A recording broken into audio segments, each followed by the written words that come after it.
Salut les amis, je suis Woman on Tour et je voudrais un petit peu témoigner par rapport à mon tour du monde, ce que j'ai gardé et pas gardé dans mes affaires au moment du départ. Peut-être c'est quelque chose qui va vous intéresser, notamment si vous avez envie de faire le ménage dans votre vie et de vous débarrasser d'un maximum d'affaires. Moi je me souviens quand la question s'est posée, je me suis dit, je ne connais pas mon avenir, je suis face à un total inconnu. En tout cas, je me mets ce facteur inconnu dans ma vie. Comment je fais? Quelle décision je prends? Alors, je me suis mis dans l'hypothèse où, à mon retour de voyage, je décide de trouver un autre travail. Je ne sais pas dans quelle ville. Et je me suis dit, je prendrai un petit logement et je recommencerai avec le minimum. C'est quoi le minimum? C'est là que j'ai fait le tri dans mes affaires. Le minimum pour moi, c'est par exemple une machine à laver pour la simplicité de laver son linge. Avoir un micro-ondes. J'ai gardé par exemple mon Magimix. Pour moi, c'est important pour, comme j'aime bien cuisiner, pour mixer, couper, mincer, faire des jus de fruits, etc. J'ai gardé après par exemple, c'est tout bête, mais le panier à linge, l'étendoir à linge. J'ai gardé par exemple tout ce qui est serviettes, torchons, etc. Et je me suis dit aussi ça c'est utilisable si je vais dans un meublé parce qu'il y a des meublés où il n'y a pas ces choses-là et donc ce sera le petit plus. Et pour moi, c'était le minimum. Alors, ce que j'ai fait plutôt, c'est que je me suis séparée de ma télévision, de tous les petits meubles, de la chambre à coucher, de la gazinière et tous les meubles de cuisine, en me disant que c'est vrai que la cuisinière, en fonction du logement, on ne sait pas si on a gaz, électricité, s'il n'y a pas déjà des plaques électriques. Donc ça, je me suis séparée. Au niveau des vêtements, j'ai fait aussi un sacré tri. J'ai vendu tout ce qu'il était possible de vendre, j'ai beaucoup donné à Emmaüs, énormément. J'ai fait une grosse voiture, une grosse voiture, j'ai une 206, j'ai mis un break et elle était pleine de cartons donc j'ai tout laissé à Emmaüs. Et aussi j'ai mis beaucoup de choses à la déchetterie et notamment j'avais un bureau avec beaucoup de paperasse. Et j'avais gardé trace en fait de tous mes cours, en sachant que j'ai fait 7 ans d'études et j'avais quasiment gardé tous mes cours et tous mes bouquins. Donc là j'ai fait aussi un grand ménage avec une réflexion sur c'est quoi l'intérêt de garder tout ça. Moi je me disais parce que tous mes cours pour moi c'était en fait la matérialisation de ce qu'il y avait dans ma tête. Et je crois que ça me tenait à cœur de me dire voilà si j'oublie quelque chose je peux m'y référer. Et c'était un petit peu comme une solution de secours en cas d'oubli. Sauf qu'en vérité, je ne sais pas pour vous, mais c'est vrai qu'à chaque fois que j'ai besoin d'une information, mon réflexe c'est Google. Je vais sur Google ou tout au moins je vais en médiathèque, je vais chercher l'information dans ce qui est des livres récents. Et donc finalement, je ne me référais pas souvent à mes cours. Et ils ne servaient pas tant que ça, ils étaient très encombrants. Donc j'ai fait un gros ménage et je me souviens une fois, je suis allée à la déchetterie, ma petite 206 en break et le coffre plein et là, mais ça a été exutoire. C'est fou comme finalement tout ce qu'on accumule peut représenter aussi un poids, comme un boulet au pied. Et ça a été aussi un lien très fort avec ma vie théorique, c'est-à-dire l'enseignement théorique, la théorie, tout ce qu'on apprend. Et se libérer de ça aussi, ça a été symbolique, ça m'a permis de me dire ok maintenant, quoi qu'il m'arrive, si j'ai besoin d'apprendre, si j'ai besoin d'entreprendre, les informations elles sont en moi, je vais les chercher en moi, je fais faire aussi preuve de mémorisation et quoi qu'il en soit, j'irai à la recherche de mes informations toute seule. Donc je me suis bien déchargée. Les livres aussi j'en avais énormément. Et il y a des romans que j'ai lus, que j'ai beaucoup aimés et en fait vers lesquels je ne revenais pas du tout. Donc ça, j'ai décidé de m'en séparer, de ne garder que les romans qui vraiment me tiennent à cœur. Et ça, c'est quelque chose que certainement vous avez remarqué, c'est que dans ces affaires, il y a toujours un truc, un petit quelque chose que l'on aime énormément et dont on ne se séparera pas parce qu'il y a une valeur affective ou quelque chose de profondément utile pour soi. Et puis tout le reste, c'est sans plus en fait. Donc moi, tous ces livres qui sont sans plus, ce contenu qui est sans plus, j'ai décidé de m'en décharger. Et je suis une grande consommatrice, une grande utilisatrice des médiathèques. Mes amis savent que j'aime beaucoup y aller et que je fais même un petit classement des meilleures médiathèques de France parce que partout où je passe, j'aime bien aller faire un tour à la médiathèque. Et en fait, pour moi, c'est une dimension aussi écologique et dans une logique de minimalisme. C'est-à-dire que je ne m'encombre pas chez moi, je ne stocke pas, je ne cumule pas, je n'achète pas. Je vais en médiathèque.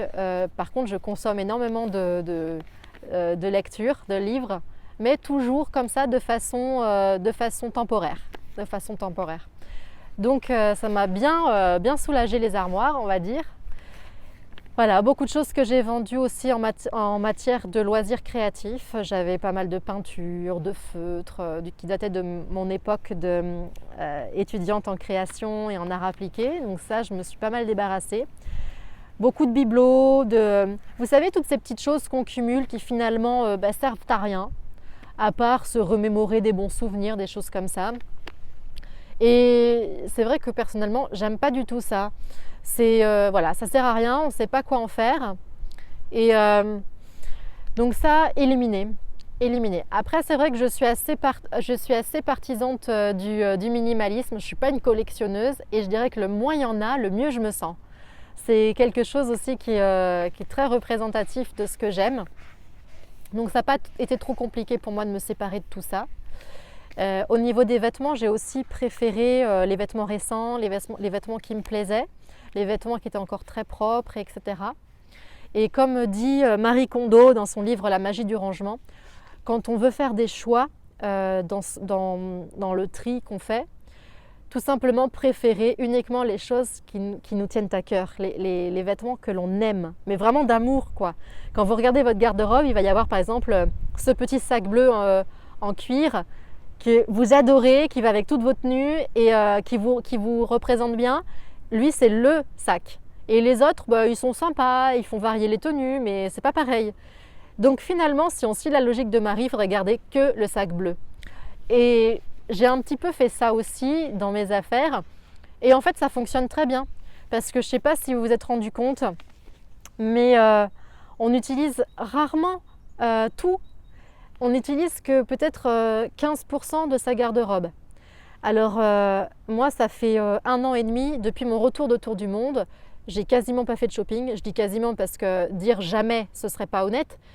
Mais je fais très peu de shopping et je tourne pour l'hiver, j'ai tourné avec 5 tenues. 5 tenues, allez, 2 paires de chaussures si on considère que j'ai mes chaussures de ville et mes baskets.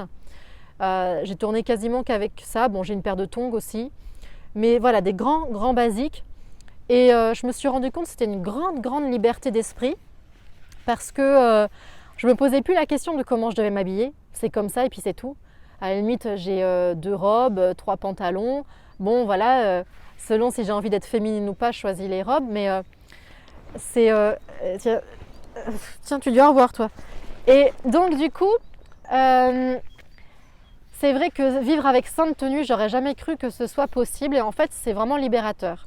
Alors après, j'ai totalement conscience que moi, j'ai pu le faire, je peux le faire. Pourquoi ? Parce que j'ai pas de collègues, c'est-à-dire que je ne suis pas tenue tous les matins de changer de vêtements. Parce que c'est vrai, quand vous venez 3 jours de suite avec la même tenue, on va vous regarder bizarrement et on pourrait ressentir de la gêne. Moi, je vous avoue très honnêtement que je peux rester 4 jours avec la même tenue et j'en ai rien à faire. Et en vérité, je suis pas sale. Et mes vêtements ne sont pas sales. Et donc c'est vrai que quand on est en entreprise, c'est plus compliqué de tourner qu'avec 5 tenues. Malheureusement, il y a ce poids social, ce poids de la dimension sociale. Alors qu'est-ce que j'ai gardé encore comme affaire ? Des basiques comme l'imprimante, l'ordinateur, tout ce qui est un petit peu de papier administratif, donc des feuilles, des cahiers, des stylos, des choses comme ça. Ce qui sont pour moi des essentiels.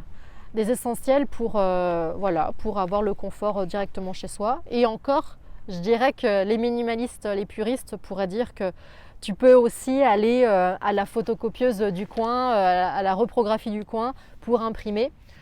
Bon, moi j'aime bien aussi le côté fonctionnel, j'aime bien aussi que dans ma vie, il y ait de l'efficacité. Et donc voilà, à la limite, si je me réinstalle, je pense que j'apprécierais avoir mon imprimante à domicile en faisant un usage raisonné par exemple.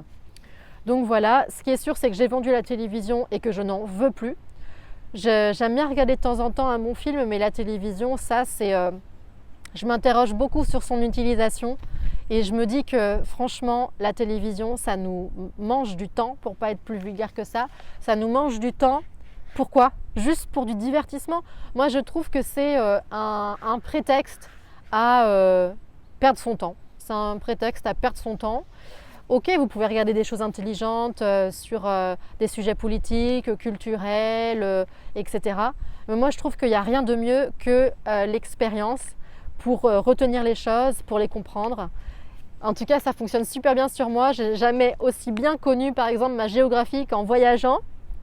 Et aujourd'hui, par exemple, moi, j'ai pas trop voyagé en Europe. Quand j'essaye d'apprendre les pays d'Europe, j'ai tendance à vite oublier où est placée la Slovénie par rapport à la Bulgarie, etc., par exemple.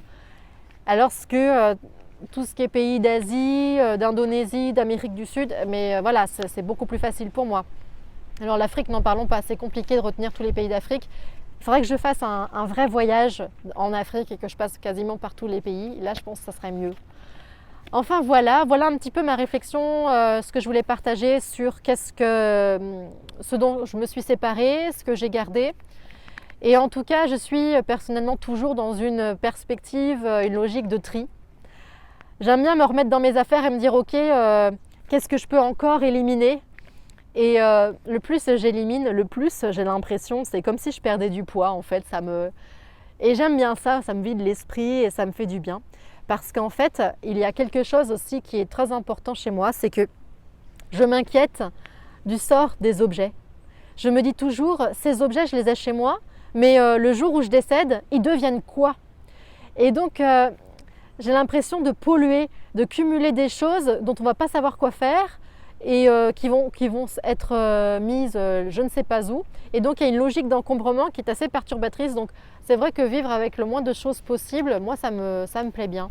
Ça me plaît bien, c'est quelque chose qui me tient à cœur.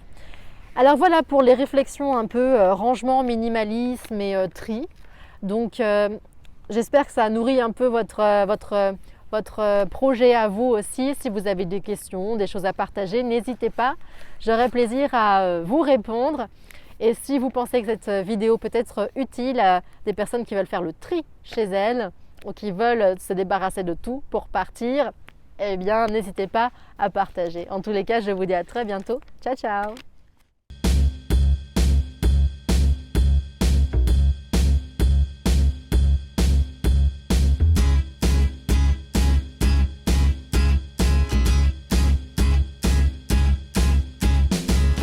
It's a great day.